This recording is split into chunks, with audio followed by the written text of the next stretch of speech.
show on the road. We're gonna talk about, we got two things to talk about. One related to the UN. Good evening. Welcome to the October 25th, 2022 Village of Bolingbrook Board meeting. Before I proceed, if you want to address anything or any comments for the board this evening, we do have paperwork in the back for you to fill out. If everyone would please rise for the Pledge of Allegiance, which this evening will be led by Willie Pohl from one of our non-for-profit organizations. Yes, right here, Mr. Pohl, sir. Yes, sir. Pledge allegiance to the flag of the United States of America and to the republic for which it stands, one nation, under God, indivisible, with liberty and justice for all. Thank you so much, sir. This past weekend, I had the pleasure of watching Willie with his group of teenagers operating cameras and doing production and talk show hosting. It's so awesome to see the youth engaged. And I thought at first that the volunteers had their phones taken away from the kids because I didn't see anyone on a phone, which is not normal for teenagers nowadays, not even for adults. And come to find out, no, they all had their phones with them, but they were just so engulfed in what they were doing and the project and cameras and take one and countdown that they had a great time. So thank you for allowing them to come and join us and get that exposure. We appreciate you. Can I have a roll call vote? Roll call, please. Yes, Madam Mayor. Trustee Zarate. Here. Trustee Watts. Here. Trustee Kelly. Here. Trustee Lawler. Here. Trustee Doris. Here. Trustee Carpenzano. Here. Thank you. May I please have a motion to approve the minutes of our regular meeting, October 11th, 2022? So move. Second. Trustee Watts, second. Trustee Zarate. Any additions, corrections, or deletions? Seeing none, all those in favor? Aye. Opposed? Motion carries. Next, we have the approval of the agenda. Mr. Odelson, are there any changes to this evening's agenda? No changes. Thank you. May I have a motion to approve the agenda before you? So moved. Second. Trustee Lawler, second. Trustee Carpenzano. All those in favor? Aye. Opposed? Motion carries. We have no appointments of boards this evening. Public comments. Is there anyone here this evening that wishes to make a comment regarding anything before the board this evening?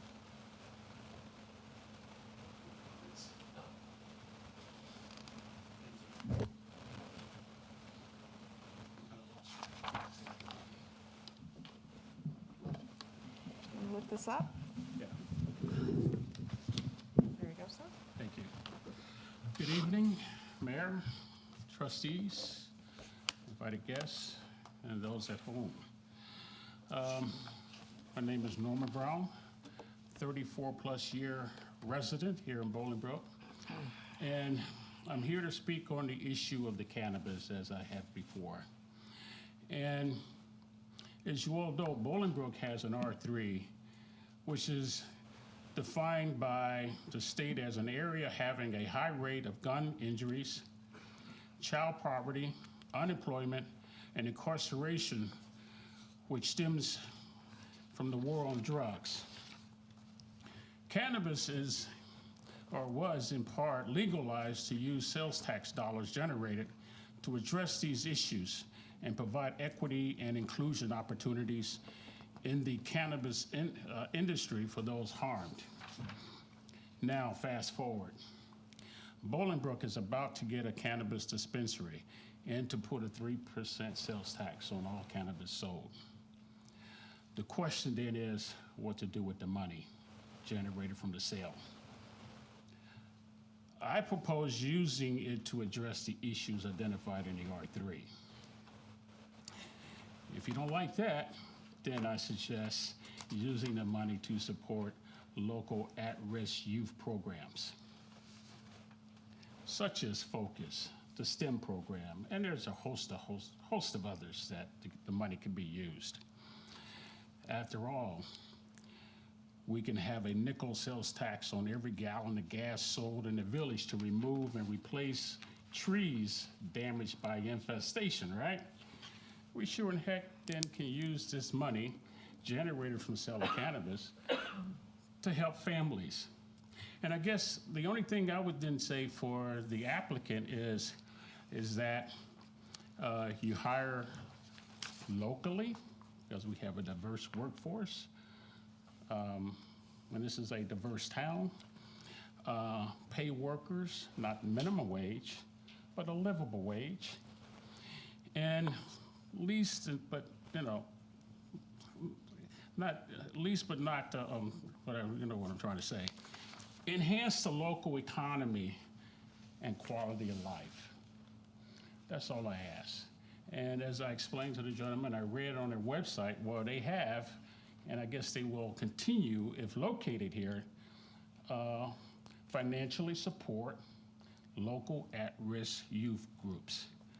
That's a plus. You got my vote if that's what you want to do. And I hope the village will use that money generated from fantastic sales that will generate huge tax sales receipts to then help our local at-risk youth group. So that's the long and short of my story that I would like to talk about. So I think it's a good thing. I was for the dispensary when it was first mentioned some years ago because I could see the potential for revenue stream. I don't think everybody had that view at the time, so maybe I'm just ahead of the curve. I don't know. That's it. But welcome. So I hope everything works out for you, and I hope to be there during the grand opening to witness that. So Thank thanks you. for your Before time. you leave, though, Yes, that motor fuel tax is for pavements, not trees. I'm sorry? It's for pavements and streets, not trees. Yeah, I understand that. Just to make that clear, Okay. just because you know how it is. Someone's Okay. going to say, oh, you're taking up my gas money and you're planting trees, but Right. just for Right. clarification. And I'm gonna tell you, the tree removal replacement program has worked. You don't see that many dead trees around here, right? So I think it's a good program. Just as I think what you guys will do with that 3% generated from the sale of cannabis will do a good thing for the programs here with at-risk youth. Totally agree. So, And you know my passion about the youth. good. Well, we're on the same page. Yes, sir, we are. Okay, good. Very good. Thank you so much. Thank you. Thanks. Thanks for coming in. Thanks. Anyone else that's present that wishes to address the board regarding any agenda items? So I'm pretty much coming up to talk about the cannabis stuff All right. as well. When you get done, after your comments, if you could fill out one of those back forms. Thank you. Hi, my name is Patty Drugan. I am also a resident, 54 years, of Bolingbrook. I'm somewhat frustrated. When we were here, was it over a year ago? We specifically came up here and we asked that the Village of Bolingbrook look for, and this is no offense to you, sir, we wanted to have a cannabis dispensary that would be owned by black-owned business, or a person of color, or a woman, because once again, all of those groups seem to have gotten left out. And while I understand that you do work, as I read on your website, with the The gentleman that's You're that's not the actually fellow? not the owner. Oh, I apologize. That's I okay, thought you were just to the let owner. you know that. I looked up your picture and I couldn't find a picture, or his picture, and I couldn't find it, so I assumed, and I apologize for that. So my frustration comes in where, did you look for folks of color? My understanding is there was a black couple that came in. What was the bidding process like? And why did we not? The Village of Bolingbrook, as diverse as it is, reach out and do a little bit more digging and find other folks that should have been included in that bidding process. I kind of just, it's like a never-ending process. Did that other, there was another folks that came through, right? I'm gonna let you finish and then I'm gonna respond. Okay. So that's why I guess I'm a little frustrated. And I feel like we didn't do enough to make sure. And I'm a white person. Every single person who's gotten those cannabis, the dispensary privileges is what I'm going to call it, they've all been white men. Bolingbrook should have taken the precedent, and we should have tried harder. And so that's why, is this a done deal, I guess is what my other question is? Are we still gonna continue to keep looking, or is this just a done deal? This is what's gonna happen? Okay. And that's it, thank you. So, just to just to clarify for everybody, we do not issue licenses for dispensaries. That is done by the state. They pick people that are qualified, whatever their requirements are, I don't know, so we do not pick those. Just to respond to some of your questions, we have had, I believe, correct me if I'm wrong, a total of 4 companies that have, including the one that you're referring to, approach us to open in Bolingbrook. We have 3 cannabis business licenses that we as a board have approved to open. We have not said no to any of them. As a matter of fact, what we've said to all of them, after reviewing their security plans, after reviewing who they are, the only parameters that we're very strict on is the word cannabis cannot be in your name. You cannot use the cannabis leaf in your logo, and you cannot advertise on our digital boards because there are children and there are families and so on and so on. Those are the only parameters we have set.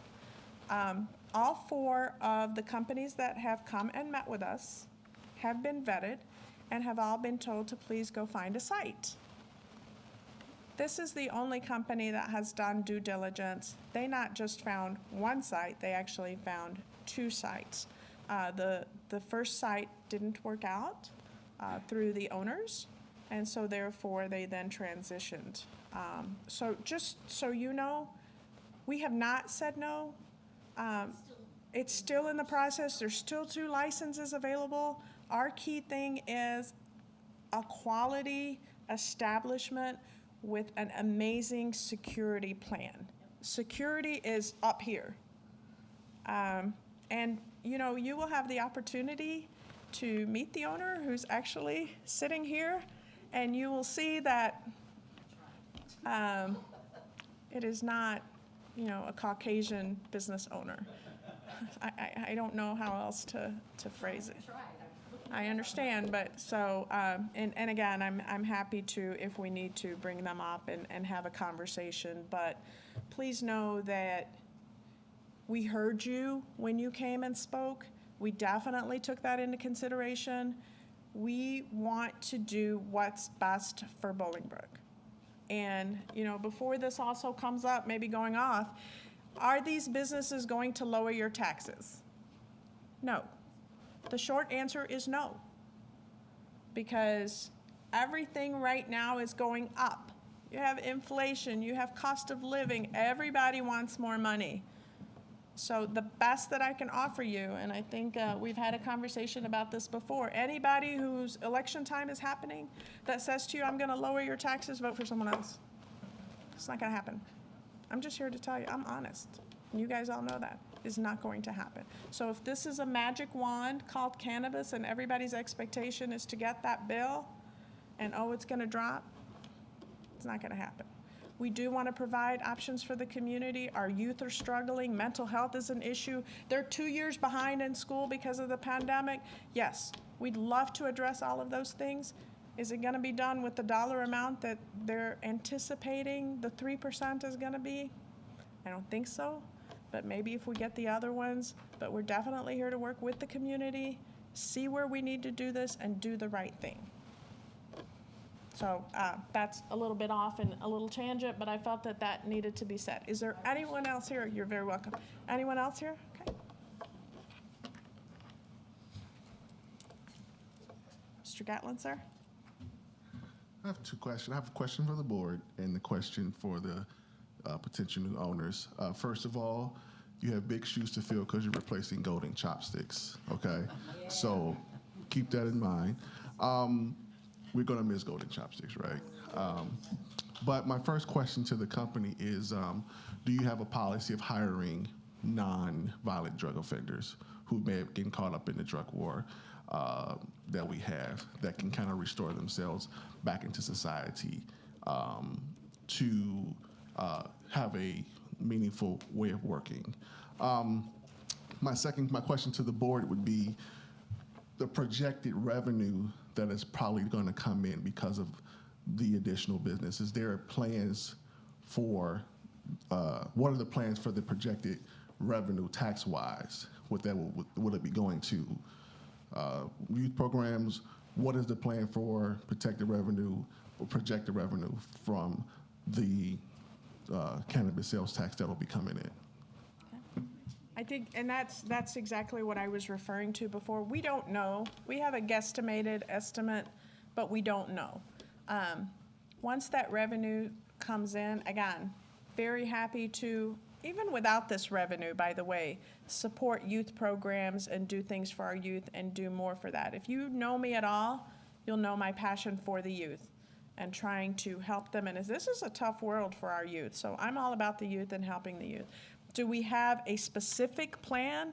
It's kind of putting the horse in front of the cart, considering we haven't even approved the business, and then we don't know how that revenue is generated, and we don't know the time frame in which, there's a lot of unknowns, but definitely looking at a plan to invest the monies back into the community, of which the youth are part of our community.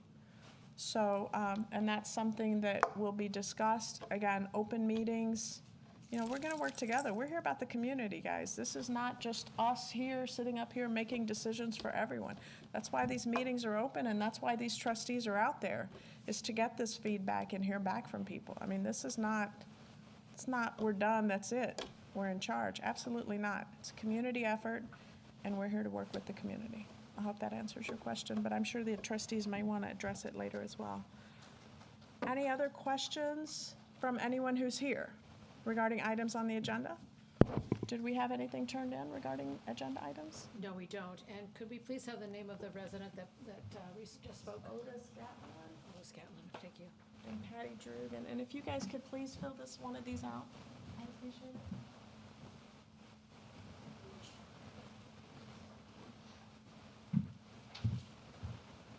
Thank you. That it? All right.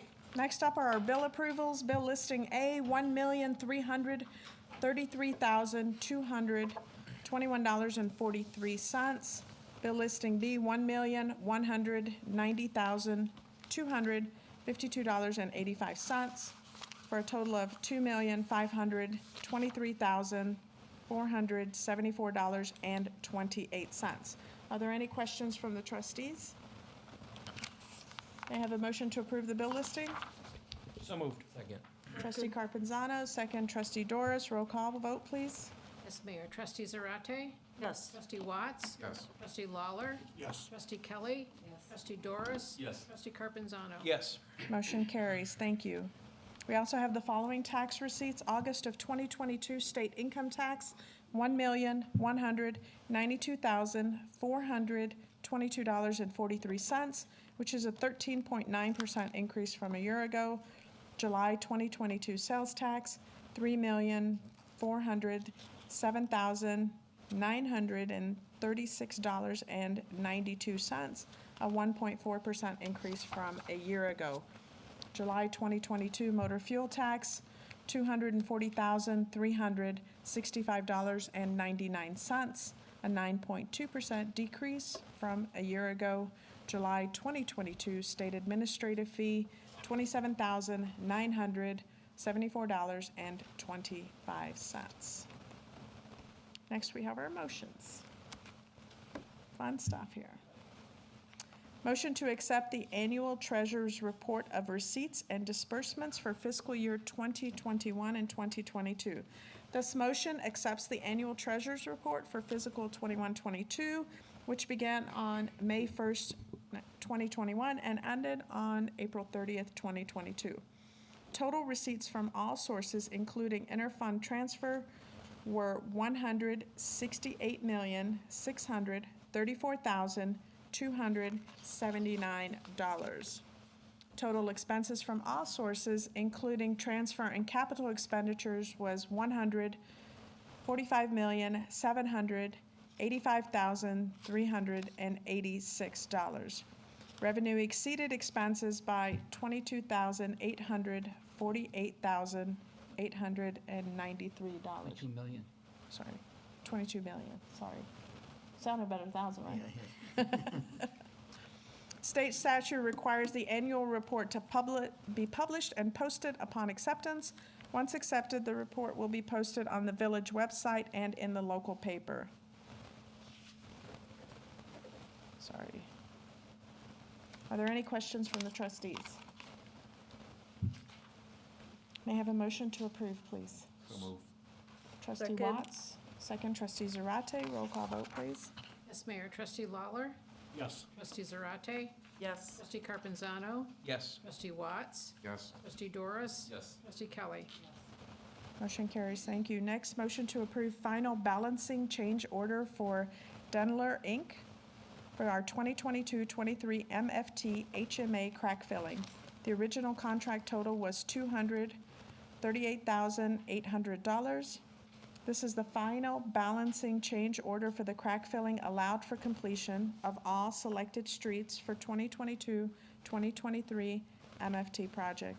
The total change order is $17,229.73. This has been reviewed and approved by our Public Services Committee. Are there any questions from the trustees? May I have a motion to approve, please? Second. Trustee Kelly, second trustee Carpenzano, roll call. Yes, Mayor. Trustee Watts? Yes. Trustee Doris? Yes. Trustee Carpenzano? Yes. Trustee Lawler? Yes. Trustee Kelly? Trustee Zarate? Yes.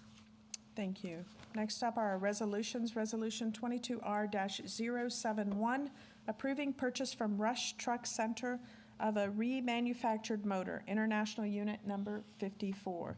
The original unit is 10 years old, and the motor is rusted and will not start. This purchase is for a remanufactured motor with 24-month unlimited warranty, and the work will be completed by Rush Truck Center. Total cost is $32,095.79. We're expecting this to be a minimum of 5 years or more. A new purchase is over $200,000. This has been reviewed and approved by our Public Services Committee. Are there any questions from the trustees?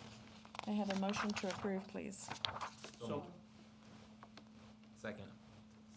Trustee Lawler, second trustee Doris. Roll call vote, please. Yes, Mayor. Trustee Watts? Yes. Trustee Doris? Yes. Trustee Zarate? Yes. Trustee Kelly? Trustee Carpenzano? Yes. Trustee Lawler? yes. Carries. Thank you. Resolution 22R-072, approving purchase from Buckeye Power Sales of a Kohler generator for lift station number 1. This is for the replacement of a natural gas standby generator. The current generator was installed in 1991, making repairs obsolete. 1991, wow. A dependable generator is required in the event of an emergency in order to prevent backups at the lift station. We definitely do not want those. This is a direct purchase from Buckeye, who is the sole distributor for Kohler. It is a capital budgeted purchase, and Public Works will install the unit. The total cost is $43,829, which is $16,171 under the budgeted amount of $60,000. This has been reviewed and approved by Public Services Committee. Are there any questions from the trustees? May I have a motion to approve, please? So moved. Trustee Watts, second trustee Kelly. Roll call vote, please. Yes, Mayor. Trustee Carpenzano? Yes. Trustee Watts? Yes. Trustee Zarate? Yes. Trustee Doris? Yes. Trustee Lawler? Yes. Trustee Kelly? Thank you. Next resolution is 22R-073, approving a proposal from Rope, Inc. for tuck pointing of Public Works building. The mortar between the bricks and the Public Works building at 299 Canterbury has shrunk or deteriorated, creating gaps that lead to water damage and mold. The tuck pointing will be done on the east and north sides of the building. The total cost is $71,047.58, which is $23,952.42 under the budgeted amount of $95,000. Once again, this has been reviewed and approved by our Public Services Committee. Are there any questions from the trustees? Motion to approve, please. So moved. Trustee Carpenzano, second trustee Kelly. Roll call vote, please. Yes, Mayor. Trustee Carpenzano? Yes. Trustee Doris? Yes. Trustee Kelly? Yes. Trustee Lawler? Yes. Trustee Watts? Yes. Trustee Zarate? Yes. Motion carries. Next resolution is 22R-074, resolution approving a proposal from the Retail Coach for a retail market analysis and recruitment services. The Retail Coach will provide retail recruitment and develop a strategy which includes but is not limited to a retail marketing analysis, determining retail opportunities, site marketing and recruitment of retailers and developments. The goal is to further improve the quality of businesses in the village by bringing in the highest level of retail possible to the village. The total cost is not to exceed $47,500. This is someone in the absence of an economic development staff member. While we may seem to have lots of spaces available, we really don't have that many spaces available. And we want someone to help us find the right business, what's missing in our community, what is the traffic study look like, you know, getting these high-end retailers, what's that pocket, what is that niche? We have a lot of some things and none of others. So this individual will, or this company, will help us facilitate those. They'll do reports, they'll reach out to brokers and prospective businesses on behalf of the village. So that, in a nutshell, is what this is. Are there any questions from the trustees? I'll just give a little perspective, being on the board for a while. We did have an economic development director in the years when development was booming, and that person, you know, we were changing and transforming, and we as a village were changing and transforming the image of the village, and it was important to get the right retailers and actually let them know the story of Bolingbrook. And we had a good run with a number of very very high-quality businesses come in. And as I look to, building a community versus maintaining it, this is, in my opinion, a good investment and fiscally responsible investment to just kind of do a touch-up and get some of the businesses. We're seeing transformation tonight of one business to another, but other businesses are there's still undeveloped property and in some cases a bit of vacancy, and I think this is going to help a lot. Great. Any other comments or questions? May I have a motion to approve, please? Second. Trustee Kelly, second trustee Watts. Roll call vote, please. Yes, Mayor. Trustee Lawler? Yes. Trustee Watts? Yes. Trustee Zarate? Yes. Trustee Carpenzano? Yes. Trustee Doris? Yes. Trustee Kelly? Yes. Motion carries. Next ordinance is PC 2214, approval of a special use permit for a cannabis dispensary, Ivy Hall, located at 361 South Bolingbrook Drive. Gregory Elliott is the applicant. The applicant is seeking a special use permit for a cannabis dispensary. The dispensary would be licensed by the state to procure cannabis from licensed establishment for the purpose of selling or dispensing cannabis and cannabis-related products to purchasers or qualified medical patients and caregivers. The use would require a photo ID to enter and be limited to those customers over the age of 21 in accordance with state statute. May I have a motion to accept the approval of the Plan Commission? So moved. Second. Trustee Lawler, second. Trustee Doris? All those in favor? Aye. Opposed? Motion carries. Now for the corresponding ordinance. Ordinance 22-061, approving a special use permit for a cannabis dispensary, Ivy Hall, located at 361 South Bolingbrook Drive. Are there any questions from the trustees? I have some questions. Is the applicant available to take some questions? Yes.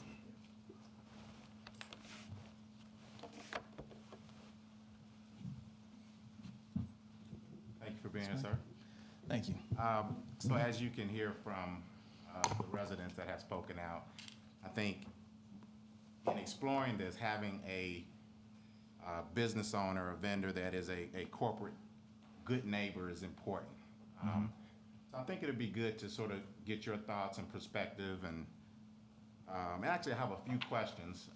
This has been a long journey for our community. It's a significant decision that needs to be made, and so just wanted to kind of, broach the topic and have a little dialogue. Okay. So, first, with regard to some of the questions that was raised by the residents,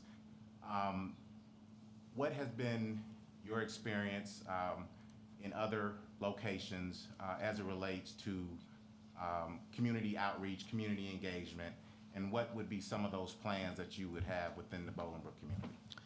Well, with the dispensaries that we operate in Washington State, we do significant community outreach, donating to food banks, donating to programs such as Focus to help at-risk youth, and we also look to get involved with, anyone who, any groups that approach us that may need some assistance that, can't get funding from local municipality. What about as it relates to hiring practices? What is your thoughts in regards to hiring local? Our primary focus is to hire local. That's good to hear. Yeah, and pay a competitive wage. That's great to hear. So in doing a little research on, you and your entity, I came across the company World of Weed Incorporated. And here the entity is Ivy Hall. Can you sort of help us understand the correlation and relationship between those two entities? Well, we'll be doing business as Ivy Hall in Illinois because the name World of Weed can't, we can't use cannabis, we can't use weed either in the name. And our marketing team, came up with Ivy Hall as a more acceptable brand name. And, we have, like I said, the 7 years of experience in Washington State, and we're coming to Illinois, and we're just going to be Ivy Hall, and we partnered with some folks, David Berger here, who's got extensive experience operating dispensaries in Illinois. So that's about it on that. So you spoke of that experience. What would you say are some of the major challenges that you faced in rolling out your business, this business model, and how have you addressed those major issues? Well, with the ones in Washington, some of the major issues were initially when it was just medical, was 420 and the cannabis cup and the crowds that were associated with that, and security was also a major issue, but we addressed that, and our dispensaries in Washington State have never received any citations from the Washington Board of Alcohol and Cannabis. And I think finally here, how many projects are you working on here in Illinois? And what do you see as your expected build-out time and completion for the Bolingbrook location? We're currently working on 6 projects in Illinois, and the Bolingbrook location, if everything goes swimmingly, we look to be open by April. That's all I had. Thank you. Okay. Any other questions? Any other questions? Thank you. No other question, just an encouragement, and I've shared the link out there. The Plan Commission hosted a very detailed meeting. A majority of the folks that are here in the audience today spoke at the Plan Commission meeting. They went into very, even more detail than you're going to hear tonight. So I would encourage you, that video's up on the Village Facebook page. You can catch it on there, but they did do a deep dive into all things related to what they do for medicinal users, what they do for security. So I would encourage you, if you're of interest to this topic, please listen to that Plan Commission meeting. It was done very well. So that's all I'll say. Thank you.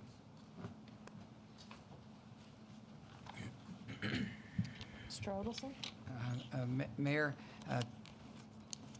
some of Trustee Watts' questions I have some further answers for. Up until 6 o'clock tonight, the lawyers for Ivy Hall and myself have been working on something I call a cannabis business impact agreement. I may have mentioned that initially when we started this venture, and we've reached agreement on a very novel impact agreement between Ivy Hall and the village. One of the main items is local preference, and I'll just read it. To the extent consistent with federal, state, and local law, Ivy Hall shall give hiring preferences to residents of the village who otherwise meet the qualifications for employment at the dispensary. Ivy Hall shall make every effort in a legal and non-discriminatory manner to give priority to local businesses, suppliers, contractors, builders, and vendors in the provision of goods and services called for in the construction, maintenance, and operation of the establishment. Further, the Ivy Hall has agreed to host a hiring fair in the village. They have agreed that no one will make less than $15 an hour. They have agreed to provide health insurance plans for full-time employees. And they have further agreed for the next 5 years, over and above the 3% that we get and the monies we get from the state, to provide an impact fee of $25,000 a year to the village. I consider this an extremely fair agreement, and I applaud Ivy Hall and their attorneys for working this agreement out. Of course, it's contingent upon you passing the ordinance tonight. And the cannabis commissioner, similar to a liquor control commissioner, tendering the business license to do business here. So I'm very pleased at this agreement. I do have, I'm sorry, one more question for you, if you could come up. There has been some communication in terms of the difference between recreational and medicinal, and medical marijuana being purchased at the location. What does that look like? How do those numbers, because I believe there's a different taxing percentage There on is a one different versus the taxing other? percentage Okay. for the medical. It's lower. Okay, thank you. Anybody, just, So, my name is David Berger, B-E-R-G-E-R. There's 55 medical dispensaries in the state of Illinois. There are no more medical dispensaries that are going to be issued. So, of the new 185 licenses that are coming out, all of them are adult use. Now, what that means is that they're going to be taxed based on the potency of what the product sold on site. So there will be no advantageous tax benefit for medical users unless they go to a medical dispensary. That said, we have different discount programs for medical users, veterans, different people that meet certain criteria based on programs that we're working on in the area. So we're able to offer a discount, but the taxes are regulated by the state, and we're not able to offset those taxes. got you. So if someone has a medical card, then they will be able to come and you would put them in whatever program they qualify for at your location, and it's a discount. Correct. Okay, discount card. Yes. You're right, sir. Trustee Carpenzano, really focused on that point, and I know that that's been a conversation piece on social media. So thank you. Yeah, there's a lot of lobbying efforts at the state level, but that's not something we can control. And I believe, if I heard correctly, that some medical locations are closing down, including the one in Romeoville. Did I hear that correctly? So I think they're moving to a better location, But not in Romeoville? not in Romeoville. It's my understanding, Got you, understood. so. Good. Any other And- questions? You have a question? Come on up. You have a question for Mr. Berger? Then you better stay here, Mr. Berger. Where is the guidance for cash? Because our current federal law doesn't allow cash to be deposited. I worked in banking for a long time. Debit cards as well. In terms of how is that, can you give, because that obviously presents a security issue. Where are the guidance at concerning debit card cash deposits, or just having to deal with cash and securing that, if that's the way it is right now? We do have a security person here as well. I don't know if you want to address that or you want to. I can handle it. Okay, So, you can handle it. Yes, technically, federal does not allow the payment of credit cards. So the biggest form of payment is PIN debit. So while we have 2 ATMs on site at all locations, purchasers are going to be able to go up to a bud tender or a point of sale system, use their debit card similar as if you were to use a credit card, other than the fact that you're typing in your PIN, and you would use that as the payment. And then there's also cash as an option. We partner with banks that do accept cash. We have different transporters that come and pick up the cash multiple times a week, so that there isn't a large amount of cash on site. And I would say right now it's trending more and more towards PIN debit as people are becoming more comfortable with their banks knowing that they're purchasing cannabis. So I would say it's probably 20% are cash buyers right now, and most of them are using their debit card. So that is able to go to our banks. They're state-regulated banks. They aren't federal charters, so they're comfortable accepting the deposits. And, I'm sorry, go Sorry, ahead. go ahead. No, go ahead. To your other question earlier, as long as anyone that's employed at the site, they have to go through a state background check, but as long as they're able to pass that, we are happy to hire anyone that is qualified to work at the dispensary. So, quick question then. So for the folks that have been in prison for marijuana infractions, if they have felony on their record, will they be able to be employed doing the exact same thing they were doing out on the street at your company? So that's not up to me. For anyone that wants to be an agent is an employee at the site, has to fill out a background check. They have to get fingerprinted and it's submitted to the state, and the state will determine whether or not they're eligible to be employed there. So you don't know offhand if they're a felon for marijuana charges, if that is something that would reject them? Right, that's not even something that we'd really ask them. Like, we wouldn't, we're an equal opportunity employer, so as long as the state will allow them to be employed, then we're happy to employ them. I think that they're not going to be able to. I think the state is doing that, so. So that's a higher level. We gotta go. Well, we Yeah. have to go back to, we have to have another law that changes that dynamic, so that we can get these folks out of prison and not going back to the stuff they were doing and become productive citizens, so. Absolutely, and there's a lot of lobbying efforts that are going on at the state and federal level on that. Thank you.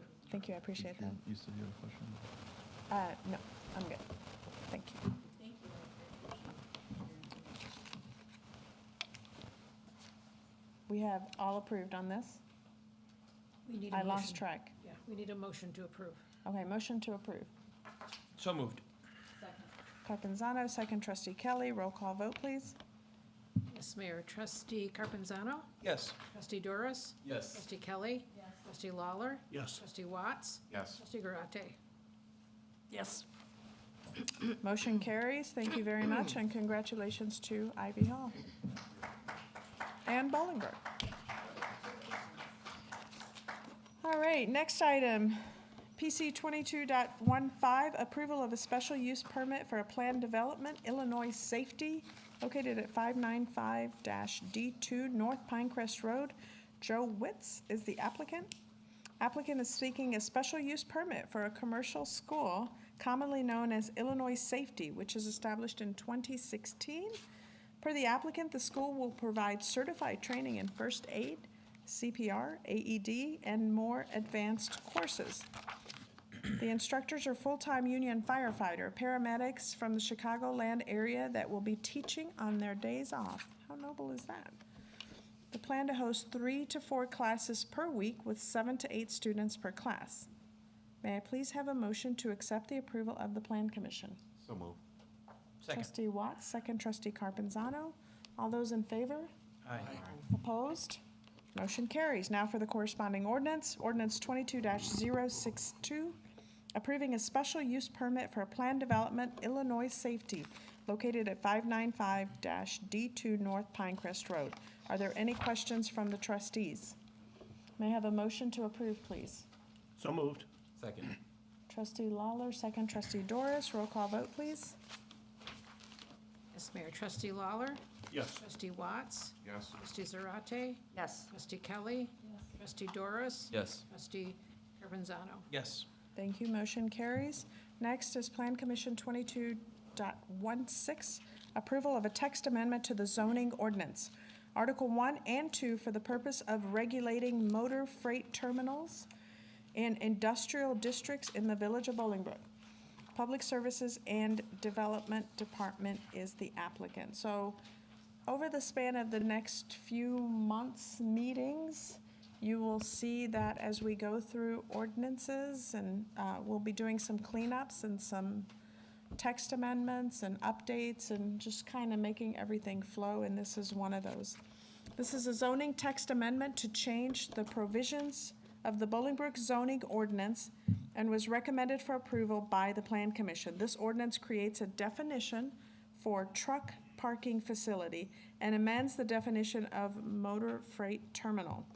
Additionally, it changes motor freight terminals as a permitted use. Additionally, it changes motor freight terminals as a permitted use to a special use in L1 and L2 and makes truck parking facilities special uses in the, I1, I2. Makes truck parking facilities special uses in the I2 zoning district. Got all that? It's on the agenda. May I please have a motion to accept the approval of the Plan Commission? So moved. Trustee Lawler, second trustee Kelly. All those in favor? Aye. Opposed? Motion carries. Now for the corresponding ordinance. Ordinance 22-063, approving a text amendment to Chapter 54 zoning of the Bolingbrook Municipal Code to regulate motor freight terminals and truck parking facilities in the village of Bolingbrook, Illinois. Are there any questions from the trustees? May I please have a motion to approve the ordinance? So moved. Second. Trustee Lawler, second. Trustee Carpenzano, roll call vote, please. Yes, Mayor. Trustee Lawler, Yes. trustee Zarate, Yes. trustee Carpenzano, Yes. trustee Watts, Yes. trustee Doris, Yes. trustee Kelly. Yes.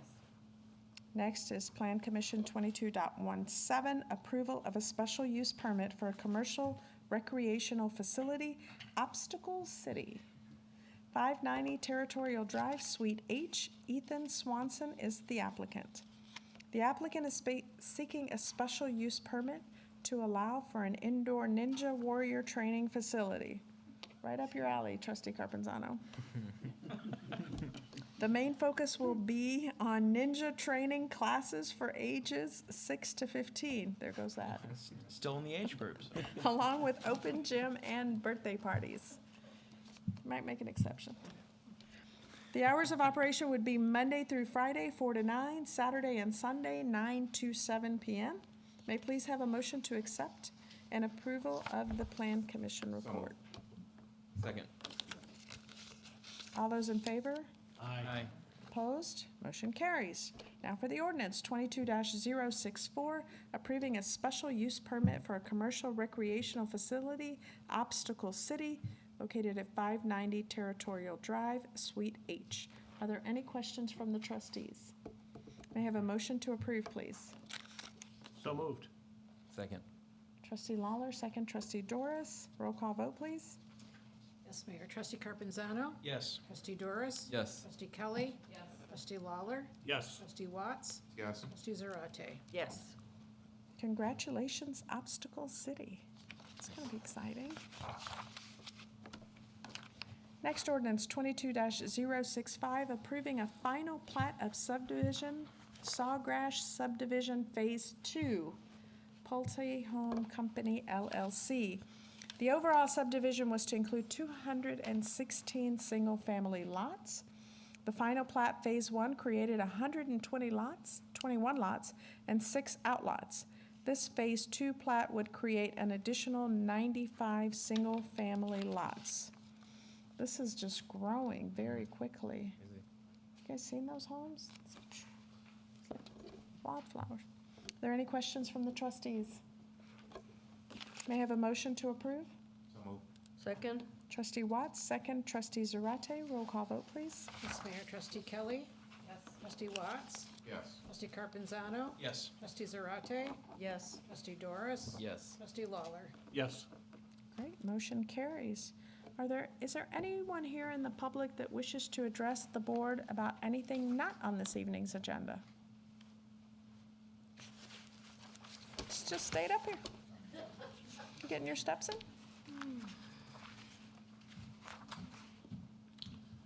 I brought this up to Trustee Watts informally. The last couple of years, I've been a biker around this great community, and I just want to say we have a very, very great biking infrastructure for our community. However, I do notice there was a lack of sidewalks in certain areas of our community. I know he told me there's been an issue, or this was looked at, adding a sidewalk from Weber and Boughton to Weber and Royce Road.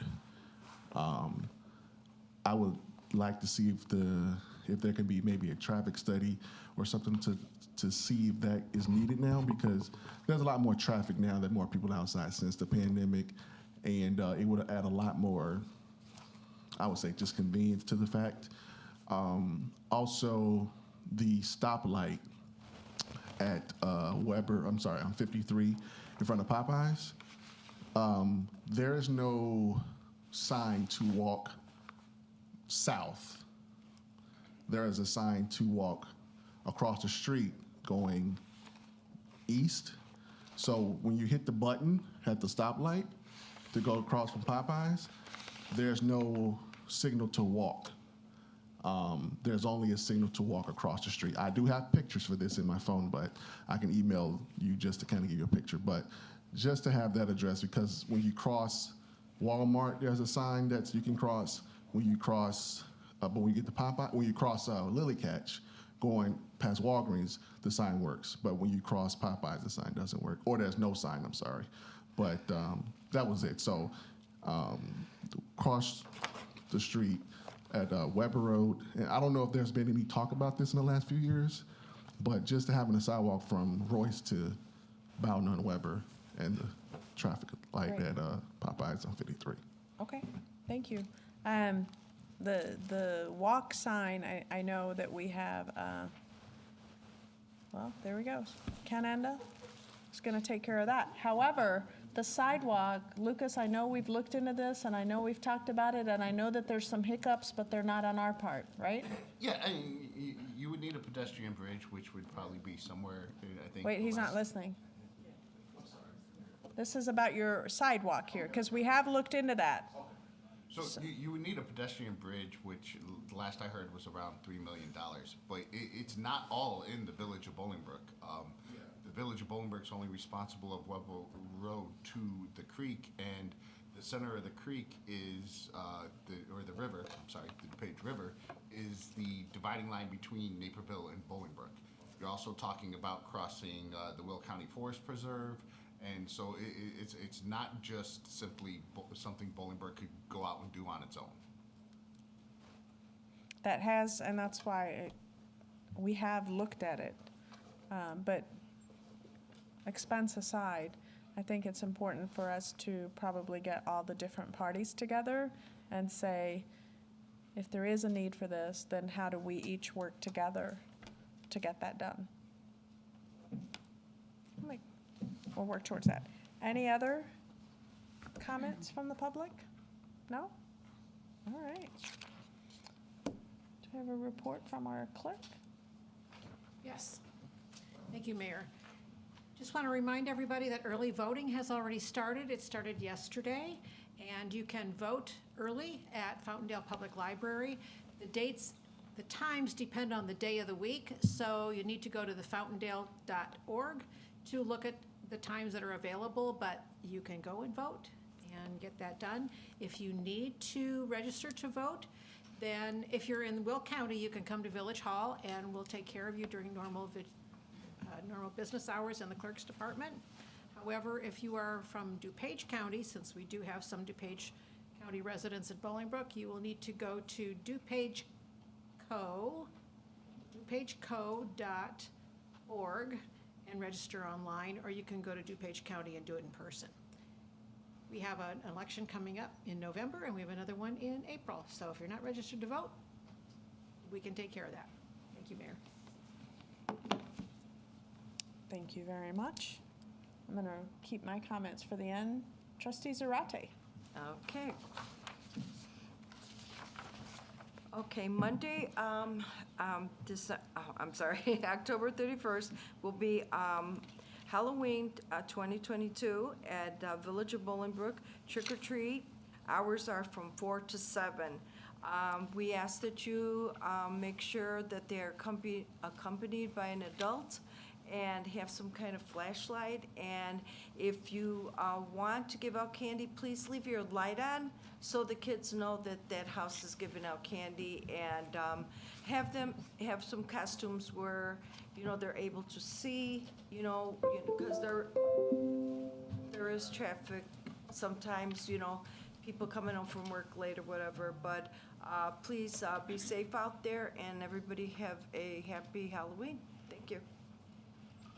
All right, just a couple of quick updates. The Black History Month Awareness Club wants you to know about the Harlem Nights themed fundraising gala. Costume attire is optional. It's taking place this Friday, October 28th, from 7 p.m. to 11 p.m. It's $50, advance ticket sales only. No tickets will be sold at the door, and tickets are tax deductible. They want you to know that. Food, drinks, entertainment is included with the ticket purchase. You can cash at them at $Black History 25 or Zelle at historyawarenessclub@gmail.com. That is taking place at the Bolingbrook Community Center at 201 Canterbury Lane. And then the Bolingbrook Park District wants you to know about the Parky's Pumpkin Patch. That's taking place also Friday, October 28th, from 6 to 8 p.m. at Pelican Harbor. It's going to be indoors. It's $9 with the resident ID. Thank you.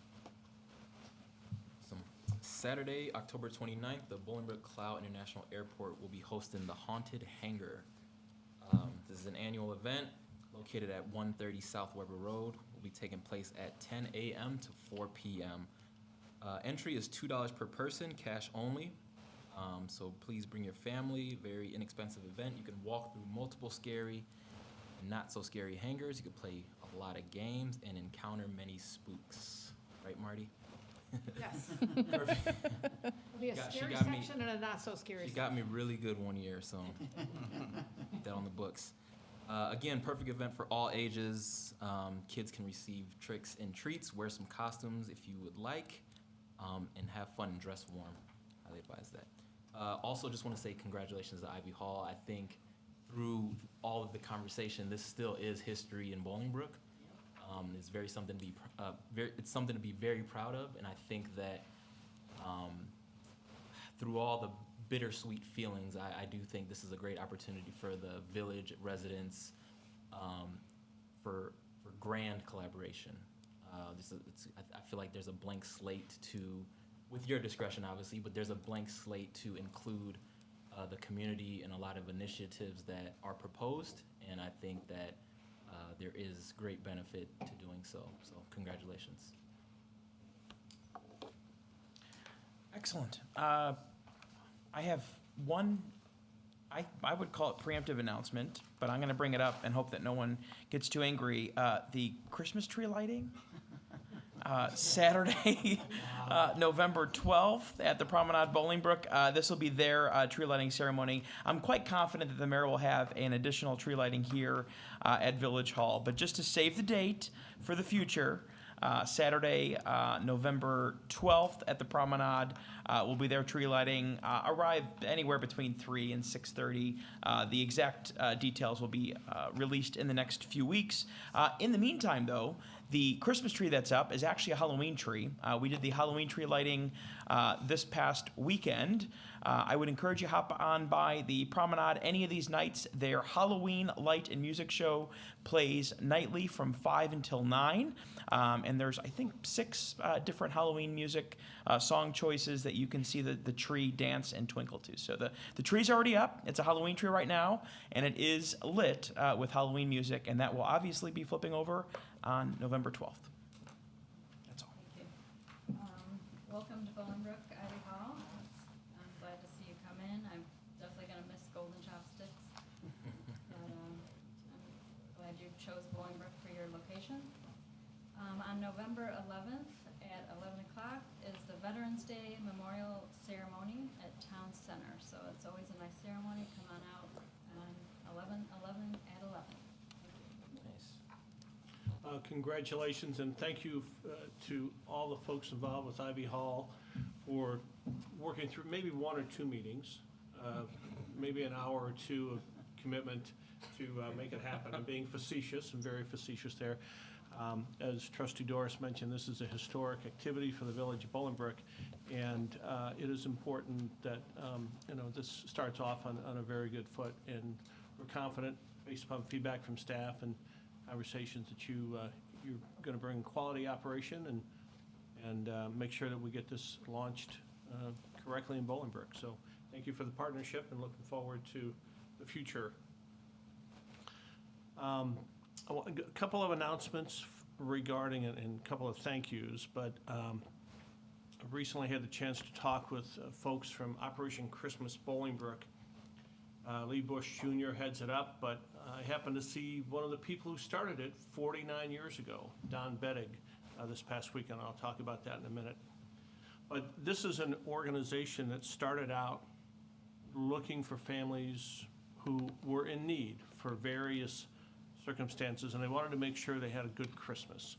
49 years ago, go back in time and figure out what was, the size of the town and all of that. So it was a really, one of the early efforts for community-based support for families who may not be able to experience a good Christmas. Fast forward to today, and the organization is stronger. Lee Bush Jr. Is heading it up now. His father was involved. Lee was involved, and the family was involved as recipients of the generosity of the community years ago due to some tough circumstances for the family.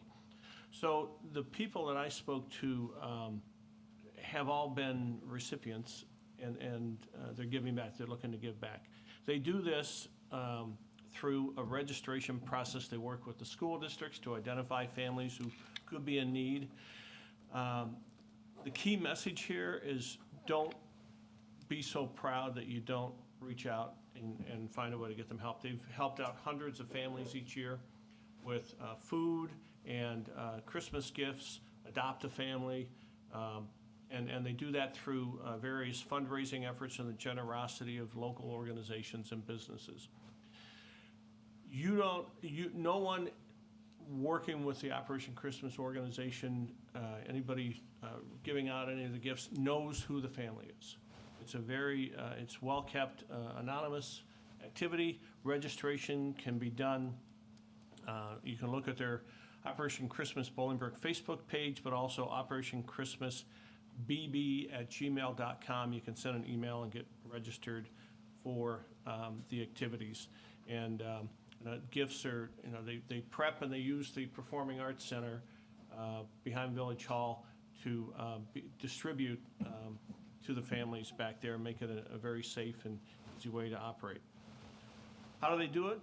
As I said, the generosity of the community. They are doing a fundraiser Saturday, November 5th from 6 to 9 p.m. at Tailgaters, which includes a 50-50, a silent auction, and raffles. You can also volunteer. So if you're interested in volunteering, they have local businesses and local organizations who step up and help prepare all this. So if you want to volunteer and know people who want to volunteer, same email, and that can work out there. So I was asked by Lee to give a little commentary on that tonight. There's also, if you're on Comcast and watching this through Comcast, there's a TV show on Thursdays, 7 o'clock, Bridging the Gap, and they were interviewed on that show. Two thank yous. One to the Historic Commission, Bolingbrook Historic Commission, a group of residents who are giving back to the community. They are the keepers of history in Bolingbrook, and there was a ribbon cutting for an expansion of the Bolingbrook Museum down the street here on the east side of 53 this last Saturday. There were artifacts that were collected over 33 years, 7 months, 3 days from Mayor Emeritus Roger Clare, and they did a ribbon cutting of the new facility, but it also has so much more. If you want to train the youth of today on how to operate a rotary phone, there's one in the museum. And my granddaughter knows that, and she came to understand what a rotary phone was. But they did a great job in taking all of these artifacts that were collected over 30-some years, and, expanding that and setting that up. So if you get a chance, they also do a lot of things behind the scenes, but they do run the museum, so you can look on the Historic Commission for the schedule of the museum and when to visit that. The other event Saturday was a local organization, Campfire. Back to the Historic Commission, I ran into Don Bettig at the ribbon cutting, and he and his wife Gwen were started Operation Christmas with a few others 49 years ago, so it's good to see him and get an update on how he's doing. Campfire, local Bolingbrook organization, had a event. Focus organization was there, and great crowd and great participation, and they had a lot of great activities, so give a shout out to Campfire and everybody there. Their facility is north of Boughton on Schmidt. You get back there, but they do events throughout the year, and that was a lot of fun. So I'm done rambling. You sure? That's what happens. Figured I'd let you know I was done so that you could maybe make a few comments. Wonderful. Thank you. First of all, to our residents who celebrate Diwali, happy Diwali. For those of you that might see what looks like holiday lights throughout and then the firecrackers going off, thank God it's not fireworks, it's just little pop, pop, pops. But again, celebration of life, so happy Diwali to our Indian community. In the month of November, we will only have one board meeting because of the Thanksgiving holiday. That meeting will be held on November 15th, which coincidentally is the last day of Golden Chopsticks. So somebody's got to buy me dinner before or after this meeting. Golden Chopsticks final day will be on November 15th. Also, the Halloween walk is going on until the end of the month. If you haven't seen it or you missed it during this past beautiful weekend, it's absolutely amazing. I think we have close to 40 different displays this year, not just by nonprofits and our very own Bolingbrook departments, but also by some of our local businesses. No, you can't do one. Just in case you were thinking about next year, don't. No, I'm kidding. I'm just joking. With that, we also have I think it's a pretty big celebration. What do you think, Mr. Eastman? I think it's a very big celebration. Yeah, so it's a big deal for people to celebrate big birthdays, big anniversaries. I've been married X amount of years and I'm celebrating my whatever 0 birthday. But this lovely gentleman, I don't know if the camera can see it, our very own Bert Odelson is celebrating 50 years as an attorney.